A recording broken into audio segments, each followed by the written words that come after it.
This week, we're sitting down with Super Bowl winning Hall of Fame head coach Tony Dungy. Now, a lot of the topics that we're going to discuss have everything to do from parenthood to leadership. And in all these things, Tony does such a great job of explaining how even in the middle of the chaos of life, we can take some time to really grow ourselves, grow the people around us, and love others really, really, really well. Now, that can be difficult sometimes when we get caught up in everything that we're caught up in. All the time spent just trying to manage schedules and manage our money. Tony gives us a way to kind of slow down our breathing so that we can really invest deeply into the world around us. Welcome to Westside.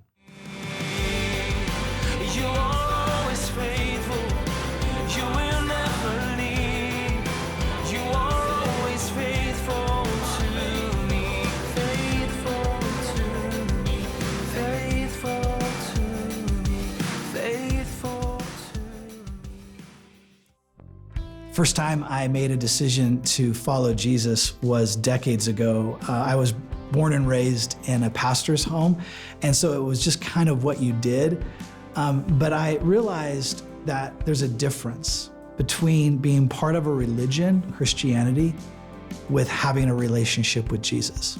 Those two things are often not the same. And I want to encourage you today to begin a relationship with Jesus. And you might wonder, well, I just don't know enough about him. I don't understand. I don't even know where to read in the Bible. I don't know if it's all true or not. And I get that. I've been where you are at right now. And it starts by simply building a relationship just like you would with anyone else in your life, investing time and energy to get to know that person. You don't have to know everything right now. You don't have to have everything figured out to begin a relationship. That happens over time. But it's the decision to say, I want a relationship with Jesus. I want to know him. I want to figure out if he's real and if he's true and if he's right. And so I want to encourage you today to make that decision. And just like me, I made my first decision to follow Jesus decades ago. But I've made that decision every day since, because it's not a one-time decision. It's a daily decision to say, I want to invest and build and foster a relationship with Jesus Christ through knowing him and becoming more like him and learning to love him and be loved by him. So I hope that you do that today, and we would love to walk with you in your journey with Jesus Christ. I just want to start off right off the bat and just ask you about being a dad. There's so many things we're going to talk about and all your great accomplishments, but I know that that's right at the top for you. What does it mean to be a dad? It really is something special. And I think back to kind of everything that's gone on in my life, and it started with my dad and the way he directed us and was a role model for us and kind of led the way. And so when we started having kids, that became important to me. What are they going to see me as? How am I going to lead them and guide them in the same way that my dad did? And in this day and age, too, it's just so much more important as we kind of see the breakdown of families and not everybody having the benefit. I know coaching in the NFL, I kind of took it for granted for a while. And I'd say things like, well, my dad used to say this, and you have 50 guys in the room, and they don't have that experience, 3/4 of them or 50% of them. Well, I didn't have that, or I lived with my dad for a while, but not the whole time. And I started to realize how special that was, how much I had benefited. And then I wanted to transfer that over to my kids as well. Can you tell everybody how many kids you have? You guys have adopted several, and what that life is like on the day-to-day. Yeah, we actually have 10 kids right now. And we have an older group that is in their 30s and down to late 20s. And then we have a second wave from 20 to 5. We ended up adopting 7 kids in Indiana and in Indiana and Tampa as we were coaching. And my wife, Lauren, actually got involved in a crisis pregnancy center. We talked to the director, and she told us that they had a need. They were talking to young women about not having abortions and trying to place the children in Christian homes, 2-parent Christian homes. And she said, we have a shortage. And that was strange for us to hear back in 2000, that there would be a shortage of adoptive parents. All you hear about is parents who are waiting to adopt and waiting years and years. And she said, no, in Tampa, we have a backlog. So that started in 2000, and Jordan led to Jade, which led to Justin, which led to Jason, which led to Jalen and Jaden and Joel and Jayla. So. Wow. Just doing what you did, just naming the names was, you're very organized. It's a feat all by itself, yeah. Tell us a little bit about adoption. What's the perspective on that? I think the perspective is understanding that you can benefit someone else and saying it might not be the most convenient thing for you, but what a blessing it can be to someone else. And then once it happens, it's just like, that's the way it's always been. And so our kids, our older group is very, very close with the younger group. Everybody feels like they're one in the same family. We don't feel any different as parents. And it becomes just a place where God has put you in someone's life to be that parent. And it's pretty special, really. And it's been just super rewarding for us. What are some ways or some systems that you've created for yourself to be able to accomplish a lot and live with purpose, but still very, very much make time for family and raising your kids? I was really fortunate, blessed, I think you would call it, to come up in the late 70s, and my first job was with the Pittsburgh Steelers. And Chuck Noll was our coach, and he was just tremendous. They had won 2 Super Bowls when I got there.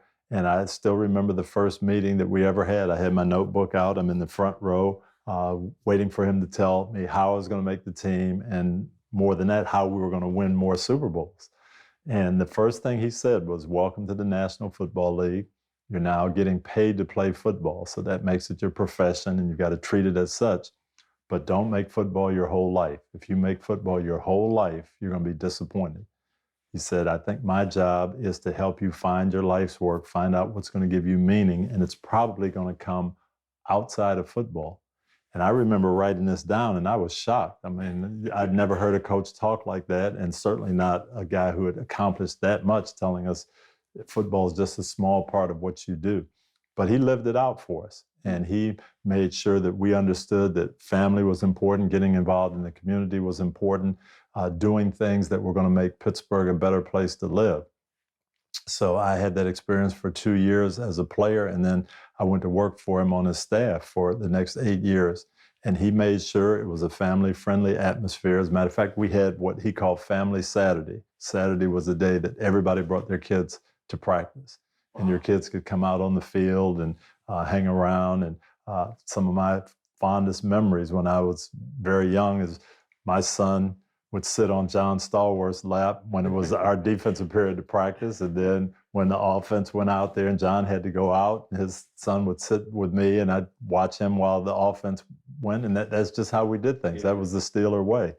And so it became apparent to me very early that you could be successful even in a tough profession like professional football and still be family oriented. So as I moved up the ladder and became the guy who was making the decisions, I kept that in mind and said, when I'm in charge, I'm going to do it like Coach Noll did. And you read about or hear about coaches sleeping in the office or working all night or being so driven they don't know what's going on in the outside world. And I just never thought that was the way to go. And as I say, it was a blessing to see that and then to be able to take that forward. I took that same approach to Tampa.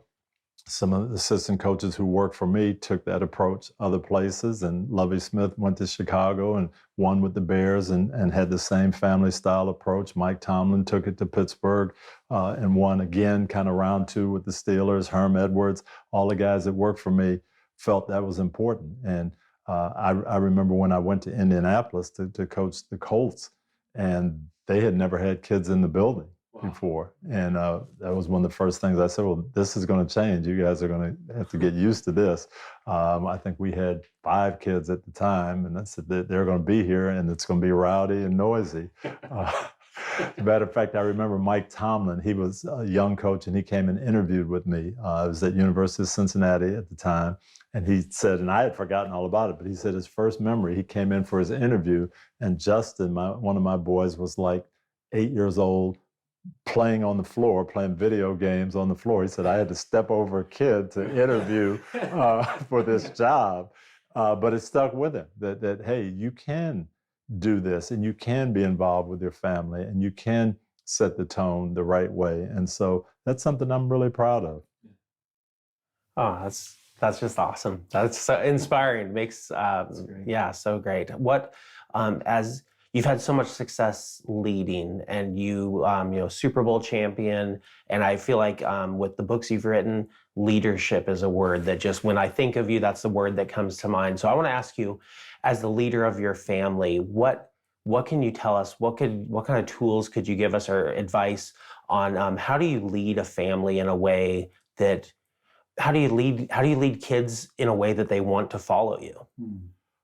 First of all, I think you have to, number one, show the group, whoever it is, your family, your employees, whoever you're leading, you have to show them that you really care about them, that they are the most important thing.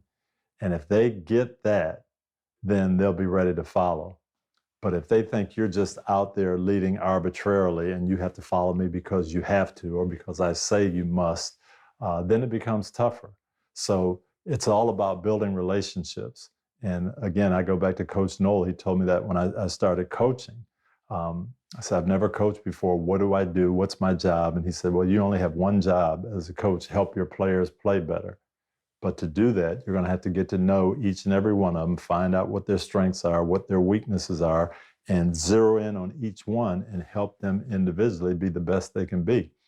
And I think that applies to your family as well, that you've got to have that individual relationship, and it can't be just one way. I'm the parent, it's my way or the highway.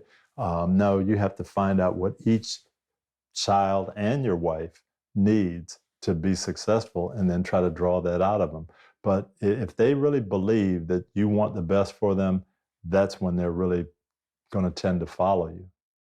So one of the most interesting relationships that you've had and is well documented was with Michael Vick. So he had his whole dogfighting scandal, and then your name was one of the first ones that popped up after he was released from prison and considering a return to football. And you're kind of thought of as one of the big mentors that helped get him back with the Eagles and all that. Why step out of what you were doing with your life and all the successes that you had to come in and help a guy out that a lot of people had kind of just left behind? Crazy story. I met Mike Vick. He was playing for the Eagles. I was coaching the Colts. We were playing an exhibition game in Japan, and they took the coaches and the quarterbacks and they did a press conference. And so I'd met him, this superstar guy who was first pick in the draft and making $70 million with Nike and the whole thing.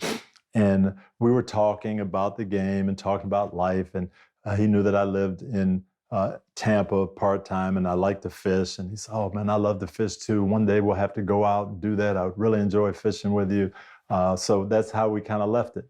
And it never went anywhere from there. I didn't really talk to him again. And then the dog fighting thing came out. And I remember thinking, man, if we'd have gone on an 8-hour fishing trip and I'd gotten to talk to him and really get to know him, maybe I would have found out a little bit about his lifestyle. Maybe I could have helped him. Maybe I'd have directed him a little different way. It's a shame that we never connected on that trip. Well, after the whole thing, the sentencing and everything, it turns out his attorney was from my wife's hometown, a little small town in Pennsylvania. His attorney called my wife and said, I'd love for your husband to talk to Michael. He's getting out. We don't know what direction he's going to go, but I think there could be some help. And I thought to myself, now I can have that conversation that we never had. So I went to Leavenworth, and I'll never forget it, looking at him just like I'm looking at you. Yeah. The last time I'd seen him, he's the king of the hill, and now he's in an orange jumpsuit. We're in a metal box in Leavenworth prison. And I remember saying, Mike, what happened? Tell me what happened. And he said something I'll never forget. He said, I was raised the right way. I knew the Lord. My mom instilled the right things in me, but when I made it, I felt I'd made it on my own. I didn't need God anymore. And I forgot about the way I was supposed to do it. But I want to do it the right way, and I want to show people I'm not a bad person.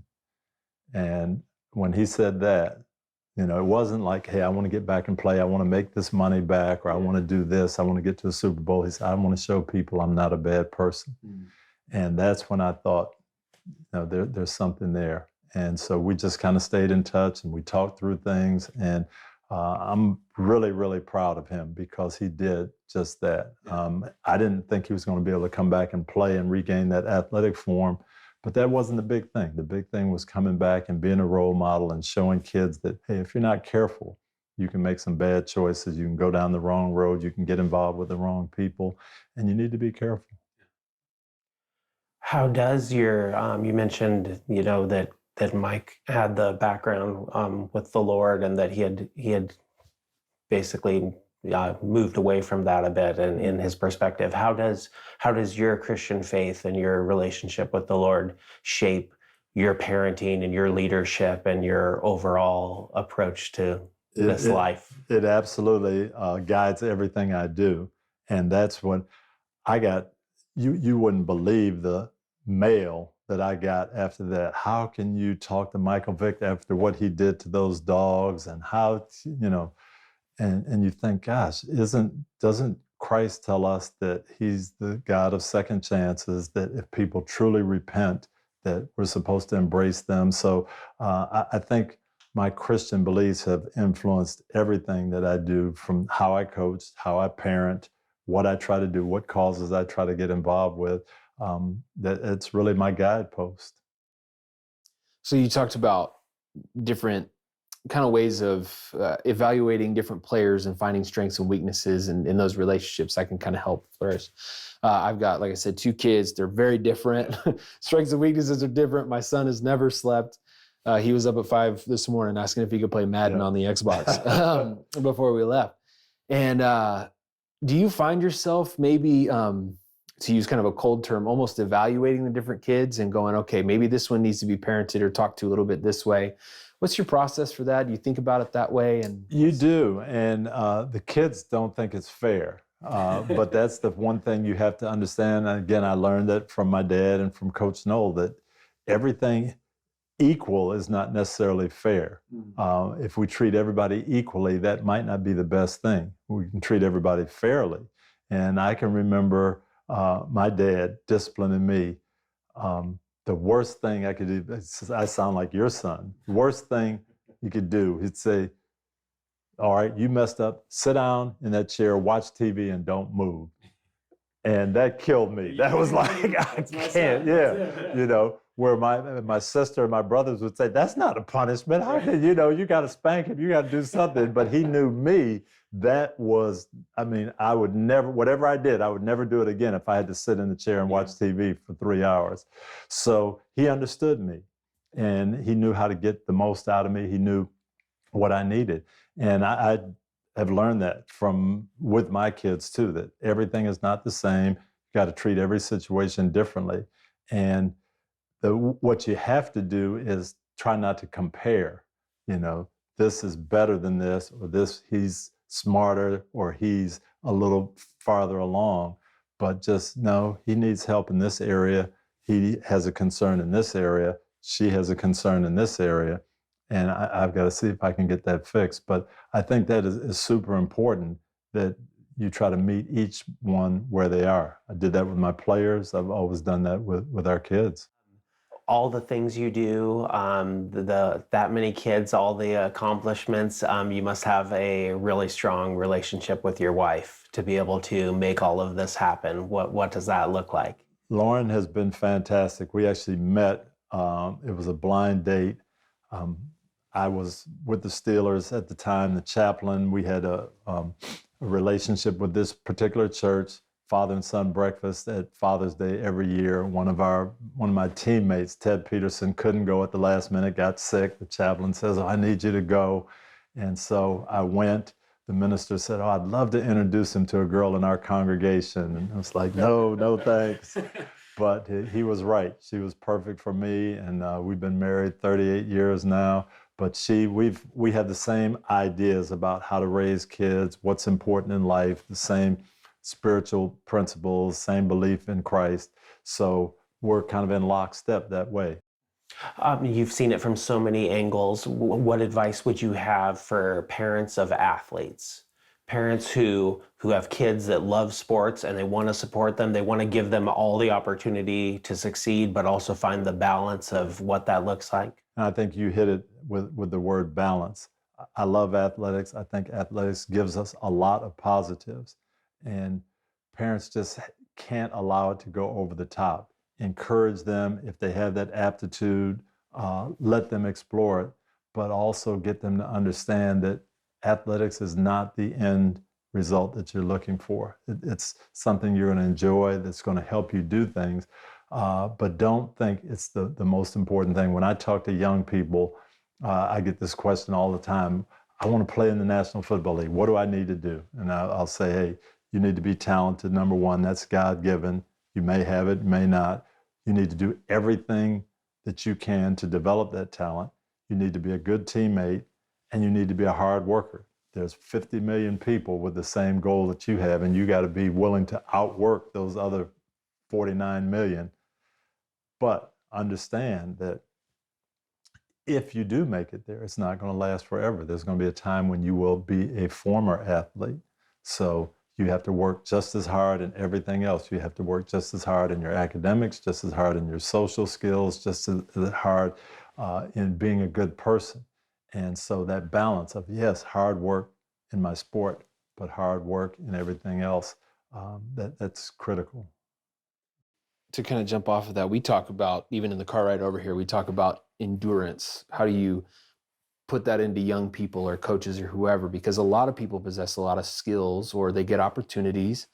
And a lot of times the difference is just not, can you not just do it for 6 months, but can you do it for 20 years? How do you put that in? How do you coach that into somebody or parent that into someone? It is difficult to get people to see the long haul. And one of the biggest things that can stop us is discouragement or disappointment. Hey, I had a goal and I didn't quite make it, and now I don't think I can, so I'm going to give up. And I just remember a story that a guy told me so long ago, and I use it with my team over and over and over again. He said he sent his 2 sons out. There was a big rock in the middle of the backyard. They were clearing it out and they wanted to plant some things, and just this big, huge stone. He told the guys, the 2 boys, to go break it. And so they just pounded and pounded and pounded. Nothing happened. They couldn't get it going. And the one son was just maybe a little lazier than the other, and he kind of sat back and watched his older brother, and finally his older brother gave up. He said, we just can't do this. And he just said, he quit. Younger brother picked up the pick, hit it one time, and the rock fell apart. And the dad said, oh, you did a great job. And the older brother said, I gave up one stroke too soon. This was ready to crack. I couldn't see it, but it was ready to go, and all I needed was one more hit. And that's life for us a lot of times. Things are falling in place. It's not going the way we want, but just one more step, one more push, and we just give up maybe that close to our goal. So we can't give up. We got to keep going and trust that God's going to see you through. Amazing. As a coach and a father, coaching / parenting, where coaching is a lot easier, right? Okay. Because you have people that will listen to you, and that's what my kids always say, because I'm known for not raising my voice and yelling at my players. So my kids will say, why do you not yell at them, but you come home and you yell at us? And I have to say, my players listen to me. They know if I say something, they do it because they know I'm in charge. If I say something to you guys, you don't always do it. They say, oh, yeah, okay. But the challenge is to lovingly encourage and to know when the right time is to push and when the right time is to encourage. The players, it just seemed a lot easier. You have a favorite team that you coached, a specific year? My favorite team was probably the 1997 Tampa Bay Buccaneers. My second year there, they'd had 13 straight losing seasons before I got there. My first year, we had a losing season, but it was like striking that rock. Guys were close, And we just kept going. And then we won our first 5 games that year. We finally made the playoffs. The fans went crazy. We started selling out the stadium. But all of those guys were so into, we're not going to give up. We're going to see this through. It was a really fun team to coach. You have a favorite player that nobody usually thinks about? One of my favorite guys was a guy named Warrick Dunn. He's a special young man. From Baton Rouge, Louisiana. His mom was a single mom, a police officer, got killed when he was 17. She got killed in a bank robbery. And he just wanted to honor his mom. Every year I talk to our team about not just winning, but making Tampa a better place to live. You got to be part of this community. You've got to do something special. Warrick came to me after he heard the talk and he said, I want to do something special. I want to honor my mom. I want to help single moms. He took part of his signing bonus, put a down payment on a house, and moved a single mom in. And it was just phenomenal.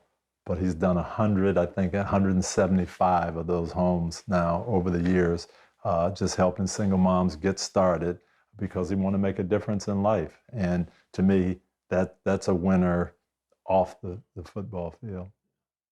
You've got, you're obviously known for football. What other sports did you play growing up? Basketball was my favorite sport. I loved basketball, thought I was going to be a basketball player. I was probably best in baseball. My high school baseball coach is still mad at me that I didn't pursue baseball. But I played everything. I played with my dad. He loved sports, and he took me out, and that's one of my great memories of just throwing the ball with my dad, shooting baskets, playing horse, catching the football. And so to me, that's something I try to do with my kids too, because I know how meaningful that time is. Is there a big value to playing multiple sports for young people still? I do. I get so frustrated. My oldest son, Eric, when he told me he was going to quit playing basketball because they had to lift weights in the winter and his high school football coach wanted him to concentrate on one sport. And then I realized from talking to other kids, that's the way it is now, that everybody kind of gets directed the sport they like best. That coach kind of feels territorial and we're going to turn it into a full year. And I just think of how much fun I would have missed had I not played basketball or played baseball or learned how to play tennis or play golf with my dad. So let those kids play other sports. Let them try and experiment. Is there a team, you look at their roster right now where you go, I'd love to coach that group right now? I coached in Kansas City for 3 years. I love the Chiefs. I love their excitement level that they bring. Patrick Mahomes is special. A lot of energy. I really like the way they play. I probably, if I had my choice, I'd come back and coach Mahomes. There you go. It's not a bad choice. Thanks for joining us for this interview with Super Bowl winning head coach Tony Dungy. It's so important to have these reminders where, again, we're brought back to the fact that our families and those who are immediately around us, those relationships are so vital and important. And sometimes we can get caught up in caring for just about everything else except for those immediately around us. If you want to hear more from Tony Dungy, check out his book, Uncommon Life. And if you want to hear more about Westside, check out westside.tv.